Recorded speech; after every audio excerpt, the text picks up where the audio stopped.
Have you seen the movie The Exorcist? The head spinning, the spider walking, it's pure nightmare fuel. But what if I told you the terrifying story that inspired it was even more disturbing because it was real? This isn't Hollywood fantasy. This is the documented case of a boy known only as Roland Doe. It all started in 1949. In a quiet suburb of Washington, D.C., a 14-year-old boy, Roland, began playing with a Ouija board, a gift from his aunt, who was a spiritualist. At first, it was just a game, but soon after his aunt's unexpected death, things took a dark turn. Strange scratching sounds echoed through the house at night.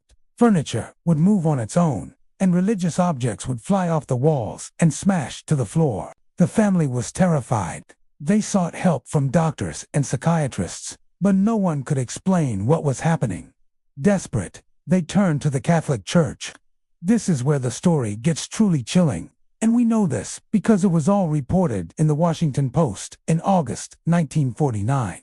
The headline read, "Priest Frees MT Rainier Boy Reported Held in Devil's Grip." The article, and the priest's own diary, detailed a horrifying ordeal. According to these accounts, when the priests began the rite of exorcism, Roland's personality would completely change.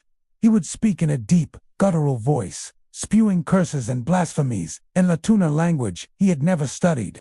But it gets even stranger.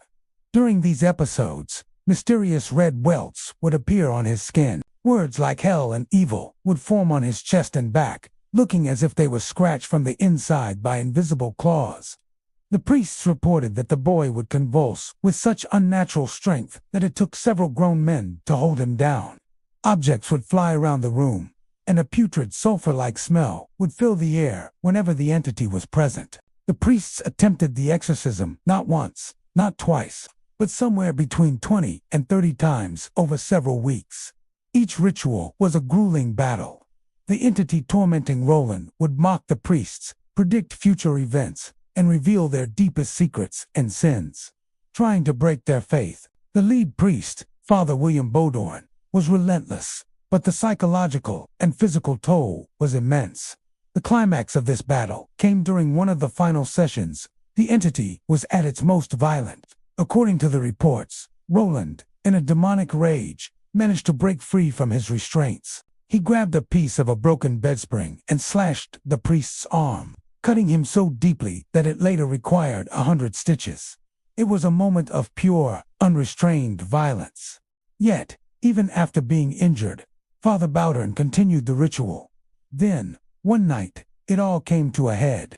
During the final exorcism, the boy reportedly screamed out in a clear voice, "Satan, Satan, I am Saint Michael. I command you to leave this body now." A violent convulsion shook the room, and then, silence. A profound peace settled over the boy. When Roland woke up, he had no memory of the entire ordeal. He simply told the priests he had a beautiful dream of a shining figure in white armor defeating a great evil. After that night, all paranormal activity ceased. The scratches, the voices, the violence, it was all gone. Roland Doe went on to live a completely normal, uneventful life.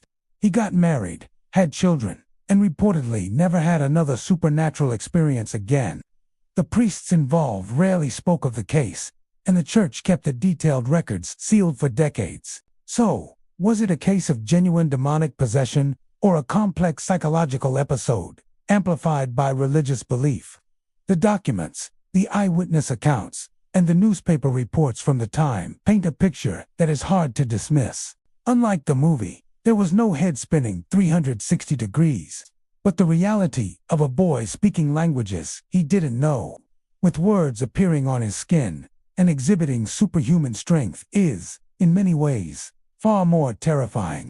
It reminds us that sometimes the scariest stories are the ones that you can't prove are just stories. What do you think really happened to Roland Doe? Let me know your theories in the comments below. Thanks for watching, and if you enjoyed diving into the dark side of history, make sure to like and subscribe for more. See you next time.